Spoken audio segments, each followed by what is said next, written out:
warahmatullahi wabarakatuh. Perkenalkan, nama saya Nadira dengan NIM A40123091. Baik, kali ini saya akan menjelaskan dua materi, yaitu materi pertama mengenai konsep teori belajar dengan penerapan belajar SD, dan materi yang kedua yaitu tentang pendekatan belajar experimental learning dan multiple intelligences.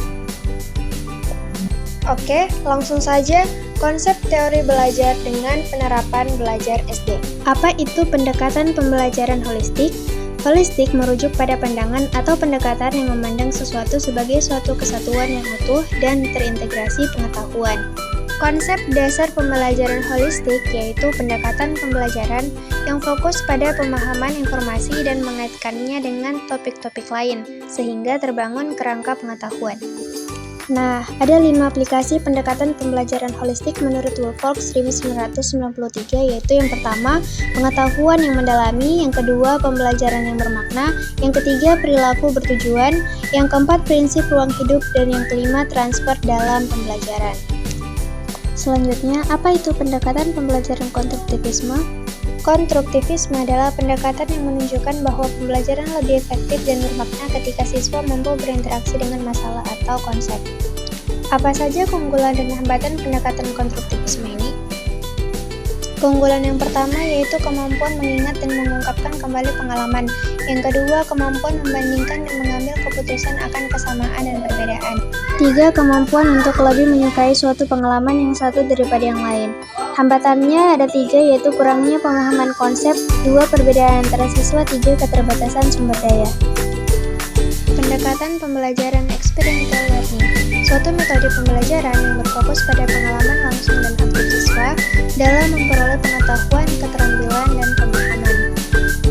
Ada 4 tahapan pembelajaran pada experiential learning, yaitu yang pertama tahap pengalaman nyata, yang kedua tahap observasi refleksi, yang ketiga tahap konseptualisasi, dan yang keempat tahap implementasi atau eksperimen. Apa saja prinsip pendekatan experiential learning dan keuntungan dari pendekatannya? Yang pertama ada aktif dan terlibat, yang kedua refleksi dan analisis, yang ketiga pembelajaran berpusat pada siswa, yang keempat pembelajaran kolaboratif, dan yang kelima konteks relevan. Konsep multiple intelligences, inteligensi sebagai kemampuan untuk memecahkan persoalan dan menghasilkan produk dalam suatu setting yang bermacam-macam dan dalam situasi yang nyata. Adapun faktor-faktor yang mempengaruhi multiple intelligences ini, yaitu kecerdasan yang dimiliki seseorang dapat berkembang sampai tingkat kemampuan yang disebut mumpuni. Selanjutnya ada pada waktu membahas latar belakang pemikiran teori multiple intelligency, menjelaskan 4 hal, yaitu gagasan mengenai multiple intelligences, yang kedua pandangan awal tentang kecerdasan, yang ketiga fondasi biologis kecerdasan, dan yang keempat apa itu kecerdasan. Baik, materi yang kedua yaitu pendekatan belajar experimental learning dan multiple intelligences. Pembelajaran eksperimental. Metode eksperimen adalah suatu cara mengajar di mana siswa melakukan percobaan tentang suatu hal, mengamati dan mengalami prosesnya, serta menuliskan hasil percobaannya. Dalam pembelajaran eksperimental, siswa diharapkan aktif dan kreatif karena metode pembelajaran ini berpusat pada siswa, sedangkan guru hanya sebagai fasilitator dengan membimbing siswa dalam percobaan berlangsung.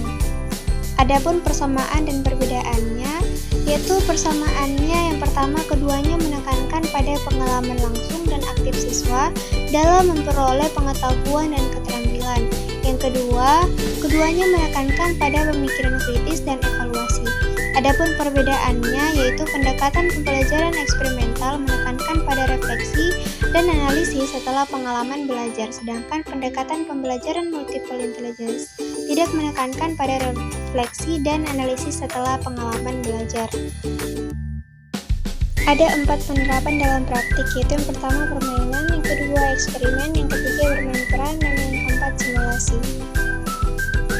Adapun keuntungannya, yang pertama siswa dapat belajar melalui pengalaman langsung. Yang kedua, memperkaya pengalaman dengan hal-hal yang bersifat objektif dan realistis. Yang ketiga, dapat mengembangkan sikap ilmiah siswa. Dan yang keempat, membuat pembelajaran bersifat aktual. Adapun tantangan yang akan dihadapi yaitu yang pertama, para pengajar pasti memerlukan peralatan percobaan yang kompleks untuk siswanya agar lebih cepat dalam memahami cara belajar eksperimental. Yang kedua, dapat menghambat laju materi karena dalam pembelajaran eksperimental, siswa diajarkan dan dilatih dengan sungguh-sungguh sampai dia paham dan mengerti sehingga memerlukan waktu yang cukup lama.